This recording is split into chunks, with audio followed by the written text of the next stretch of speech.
ન શબ્દોથી એ પ્રખ્યાત છે, ન લખાઈ કોઈ કવિતા એના વિશે, ન શબ્દોથી એ પ્રખ્યાત છે તો પ્રેમનો મહાસાગર પણ તોય બધાને કઠોર પથ્થર લાગે છે તો પ્રેમનો મહાસાગર પણ તોય બધાને કઠોર પથ્થર લાગે છે। વાત્સલ્યની વહેતી ગંગા એના શિરે જાણે રુદ્ર શિવ ભોલેનાથ લાગે છે। વાત્સલ્યની વહેતી ગંગા એના શિરે જાણે રુદ્ર શિવ ભોલેનાથ લાગે છે।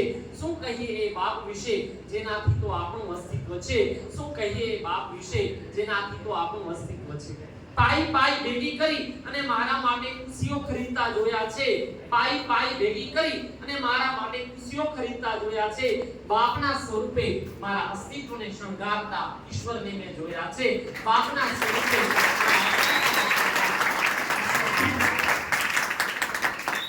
9 મહિના પોતાના પેટમાં સાચવનાર અને પ્રસૂતિની અસહ્ય પીડા વેઠી અને આપણને જન્મ આપનાર માના તો જેટલા ગુણગાન ગાઈએ એટલા ઓછા છે, પણ બાળકનો જન્મ થયો એ જ ઘડીથી પોતાના જીવનના તમામ સુખોનો ત્યાગ કરનાર બાપનો પ્રેમ પણ કાંઈ ઓછો નથી।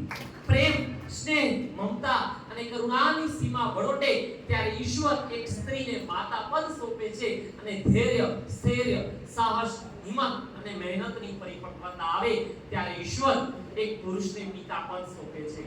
બનીને અષાઢીલો મેઘ ચાલોને વહાલ વરસાવીએ, બનીને અષાઢીલો મેઘ ચાલોને વહાલ વરસાવીએ, લઈને ફૂલસી હથોડી અને મખમલી ટાંકણું, લઈને ફૂલસી હથોડી અને મખમલી ટાંકણું, ચાલોને કાદ શબ્દ શિલ્પ કંડારીએ, બનીને અષાઢીલો મેઘ ચાલોને પિતા પર પ્રેમને વરસાવીએ, બનીને અષાઢીલો મેઘ ચાલોને પિતા પર પ્રેમને વરસાવીએ।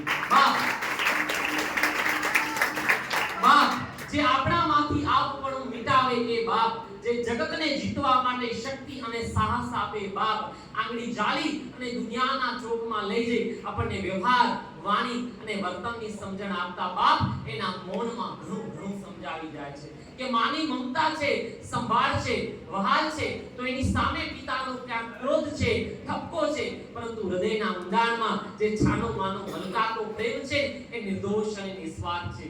દાતારી, ખુમારી, ચતુરાઈ, માન, મર્યાદા, મોભો, નિષ્ઠા, પ્રતિષ્ઠા આ દરેક ગુણના સંસ્કાર પિતાની છત્ર છાયામાં રહીને જ મળે છે। બાપ એટલે એક એવી ધૂન કે જેને તમે દુનિયાના ગમે તે વાજિંત્ર પર વગાડો એક જ સરખી વહાલી લાગે। બાપ એટલે એક એવું ગીત કે જેને તમે હક કે દર્દ ગમે ત્યારે ગાઈ અને તમારી જાતને હળવી કરી શકો। બાપ એટલે અલાદીનનો એક એવો ચિરાગ કે જેની જાદુઈ દીવીને તમે ગહી અને દુનિયાનું મોંઘામાં મોંઘું રમકડું તમારા ખિસ્સામાં નાખી શકો। બાપ એટલે એક એવો તપતો સૂરજ કે જેની હાજરીમાં અંધારું તો શું અંધારાની વ્યાખ્યા આપણી પડખે ના આવી શકે। બાપ એટલે એક એવો કામડો માણસ કે જેની ડિક્શનરીમાં થાક નામનો શબ્દ નથી। આપણા સાહિત્યમાં દીકરી વિદાયની ઘટના વિશે ઘણું બધું લખાયું છે। દીકરી વિદાયની ઘટના એ જરૂર એક કરુણ ઘટના છે, પરંતુ પોતાના બાળકોના સુખ માટે ઘરથી વિદાય થતા વર્ષો સુધી ઘરથી દૂર રહી અને કમાનાર બાપની પીડાને લખવાનો ક્યારે કોઈ કવિએ કે લેખકે પ્રયત્ન કર્યો ખરો? ક્યારે એની પીડાને સમજવાનો પ્રયત્ન કર્યો ખરો? સૂરજ ભલે ને ઉગે પણ જેના હોવાથી અજવાળાનો અહેસાસ થાય એનું નામ બાપ। સૂરજ ભલે ને ઉગે પણ જેના હોવાથી અજવાળાનો અહેસાસ થાય એનું નામ બાપ। આપણા સપનામાં તિરાડ ન પડે એટલા માટે પોતાની જાત આખી તોડી નાખે એનું નામ બાપ। હસતા મોઢે દુનિયા આખીનું ઝેર પી લેશે કારણ એટલું જ કે મારું બાળક ભૂખ્યું ન રહે। એ બાપનું ઋણ તો આપણે શું ઉતારી શકવાના હતા, એના પર તો આખું આયકું રોડ ઘોડ છે। बड़े ही ठंड कमरों में बैठकर मैं हुकूमत चलाता हूँ, बड़े ही ठंड कमरों में बैठकर मैं हुकूमत चलाता हूँ, क्योंकि मेरे पीछे एक बूढ़े बाप ने पसीना बहाया है, क्योंकि मेरे पीछे एक बूढ़े बाप ने पसीना बहाया है। હું આજે આરામથી છાયામાં એટલા માટે બેસી શકું છું કારણ કે મારા બાપે જિંદગી ભર ઉનાળાના તડકામાં પરસેવે એ નાયા છે। હું આજે દુનિયાના બ્રાન્ડેડ બૂટ એટલા માટે પહેરી શકું છું કારણ કે મારા બાપે તૂટેલા પગરખામાં પોતાની આખી જિંદગી કાઢી નાખી છે। હું આજે દુનિયાના મોંઘા કપડા એટલા માટે પહેરી શકું છું કારણ કે મારા બાપે પોતાનું લોહી પાણી એક કરી રાખ્યું છે। એમ તો રૂબરૂ મેં ઈશ્વરને નથી જોયો પણ એટલું જરૂર ખાતરી પૂર્વક કહી શકું કે મારા બાપથી રૂડો તે નહીં જ લાગતો હોય। બાપ એટલે એક એવી મોટી મૂડી કે જેની હયાતીમાં માણસ ઈશ્વર પાસે કાંઈ ન માગે। આમ છતાં ઘણા સંતાનોને હું ફરિયાદ કરતા સાંભળું છું કે અમારા માવતરો અમને સમજી શકતા નથી, અમારા મા-બાપ અમને સમજી શકતા નથી। जो बिना आंसू बिना आवाज के रोता है वो बाप होता है। जो बिना आंसू बिना आवाज के रोता है वो बाप होता है। बच्चों की किस्मत के छेद को अपनी बनियान में पहन लेता है वो बाप होता है। घर में सबके लिए नए जूते आते हैं, इसके लिए बाप के तलवे घिस जाते हैं। सच है माँ हमें रखती है 9 महीने कोख में, सच है माँ में रखती है 9 महीने कोख में, पर 9 महीने जो दिमाग में ढोता है वो बाप होता है।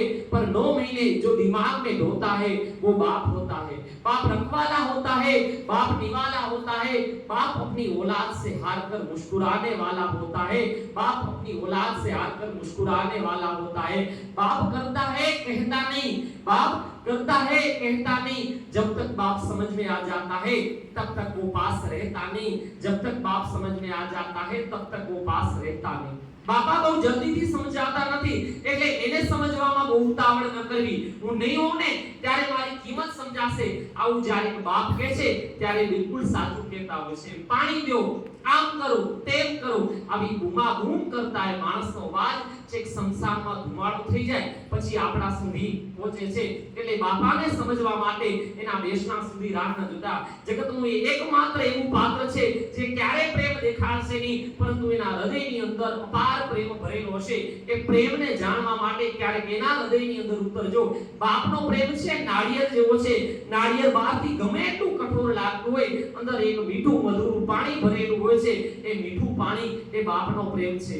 ઘરમાં જ્યારે ખાનારા 4 હોય અને રોટલીના ટુકડા 3 હોય ત્યારે સૌથી પહેલા જે વ્યક્તિ કહે કે મને એની ભૂખ નથી, એનું નામ હોય છે માં। પણ બહાર જ્યારે કંઈ ખરીદવા માટે નીકળીએ અને પૈસા ઓછા પડે ત્યારે સૌથી પહેલા જે વ્યક્તિ કહે કે મને એની જરૂર નથી, એનું નામ હોય છે બાપ।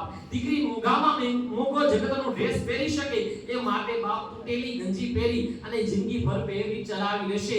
દીકરો દુનિયાના મોંઘામાં મોંઘા કપડા પહેરી લે પહેરી શકે એ માટે બાપ છે એ જિંદગીમાં ગમે એવા ચિત્રે હાલ કપડા પહેરી તૂટેલા પગરખા પહેરી અને ચલાવી લેશે। દીકરો દીકરી મોંઘા મોંઘા હેર સલૂનમાં વાળ કટ કરાવી શકે એ માટે બાપ છે એ સાબુ અને પાણીથી દાઢી કરીને ચલાવી લેશે। બાપના આ ત્યાગને સમજવાનો ક્યારે પ્રયત્ન કર્યો ખરો? ગઈકાલે એ જુવાન હતો, એને જીવન જીવવાના ભરખા હતા, પરંતુ જેવો એ બાપ બન્યો એ જ ઘડીથી પોતાના જીવનના તમામ સુખો એને ત્યાગ કરી દીધા। તો એ બાપને સમજવામાં બહુ મોડું ન કરતા। અંતે મારા શબ્દોને વિરામ આપતા એટલું કહીશ કે મંદિરોમાં દીવા ધૂપ કરવાથી ઈશ્વર રાજી થાય કે નહીં એની મને ખબર નહીં। મંદિરોમાં દીવા ધૂપ કરવાથી ઈશ્વર રાજી થાય કે નહીં એની મને ખબર નહીં। વ્રત જપ તપ કરવાથી ભગવાન રાજી થાય કે નહીં એની મને ખબર નહીં। અરે 68 તીર્થ કરવાથી ભગવાન રાજી થાય કે નહીં એની મને ખબર નહીં। પણ હું તો એટલું જાણું કે જે માણસથી એના માવતર રાજી એનાથી તો એનો ભગવાને રાજી। જે માણસથી એના માવતર રાજી એનાથી તો એનો ભગવાને રાજી। અસ્તુ જય હિન્દ, જય ભારત।